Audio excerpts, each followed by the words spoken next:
Hi guys, welcome back to what is my vlog. Kieran Hutt, that's my name. If you don't know me, you know, that's my name.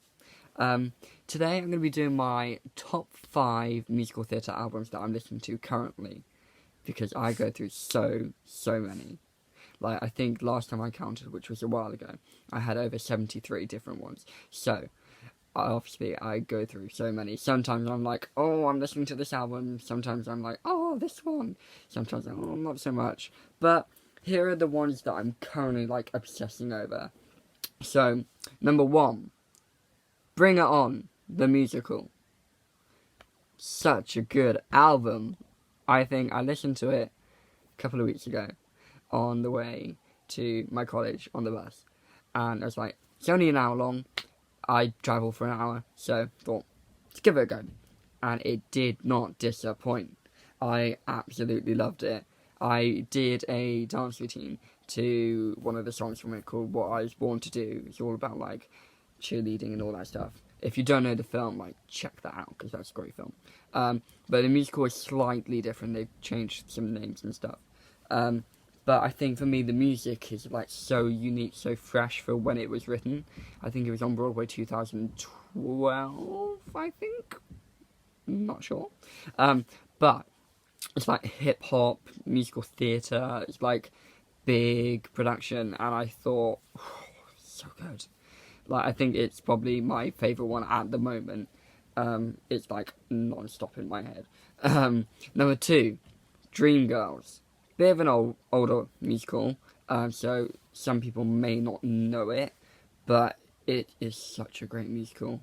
I absolutely love it. I watched the film a couple of days ago. I was like the songs very much have an influence on the story, and which it should be because it's musical theatre, but they fit so well. Like, there's a song that I absolutely love called "Stepping to the Bad Side," and it's about how one of the characters like steps to the bad side to get loads of money to produce like records and stuff for these people.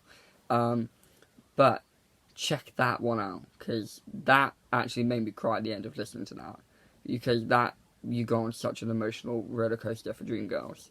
Number 3, Falsettos, but specifically the 2016 revival of Falsettos with Christian Borle and Stephanie J. Block.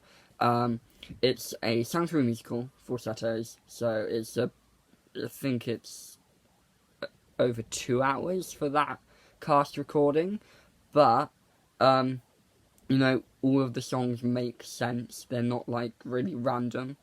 I think when you go see the show, it like putting the moves to the music makes it a better experience. But just listening to the music, you're like, whew, okay, this is some deep stuff. I think you can watch if you subscribe to Broadway HD, which is $7.99 a month.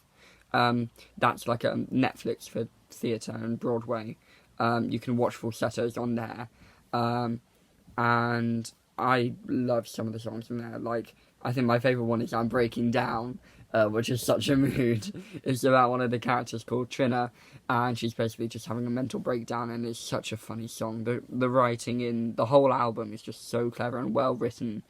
Number 4, Finding Neverland. Now, I hadn't heard of this until a couple of months ago. Like, I didn't even know it existed. But the only reason I found out about it was because I found out Mr. Schuster from Glee was in it. I was like, okay, cool, I'm going to check that out because I love Matthew Morrison.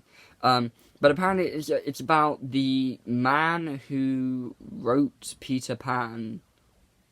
I'm not that sure about what happens in it, but Captain Hook seems to make an appearance. I don't know. All I get from it is the songs, but you can tell it's such a high budget show just from the songs. Like, they're huge, but I think the cast recording is so good. Like, you can hear all the ensemble. There's a song called Sylvia's Lullaby and All That Matters, which was it's the wife of J.M. Barrie, who's the guy who wrote Peter Pan, and I was like, whew, you involved me. But Finding Neverland, I absolutely adore it. I think my favourite song that I like would have to choose from it, it would probably be joint between If the World Turned Upside Down and Stronger, which is like when Captain Hook's there. I don't really know, but check that one out because that's good. Number 5, this is so cliche, but I love the musical and the film, Frozen.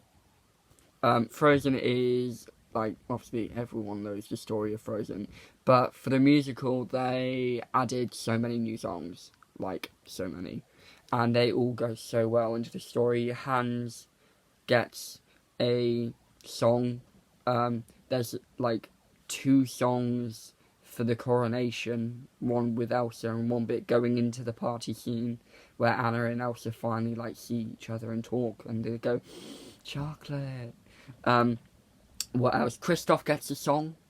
There's a song when I think it's the bit in the film where they all go to her ice palace and she's like, "Ooh, I'm gonna stop you," and it's called Monster. Like, that is my jam. That is such a good song.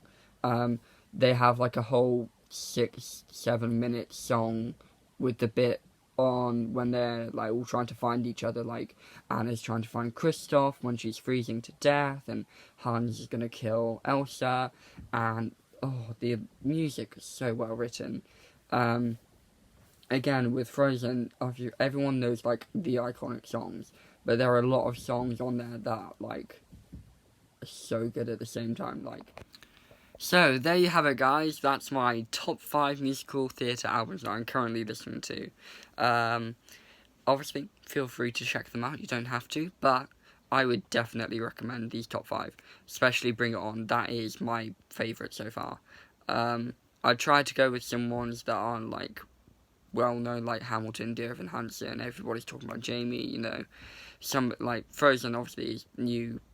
Everyone knows Frozen, but I tried to go for something like not many people my age know Falsettos or Dreamgirls. But check them out, and if you like the video, cringy time, please do like it because it really does mean a lot to me. If you have any requests of videos that I'd like to do, obviously, you know, you can add a comment, or if you know me, you know how to get in touch with me. So yeah, have a great day, and I'll see you very soon. Thanks, guys.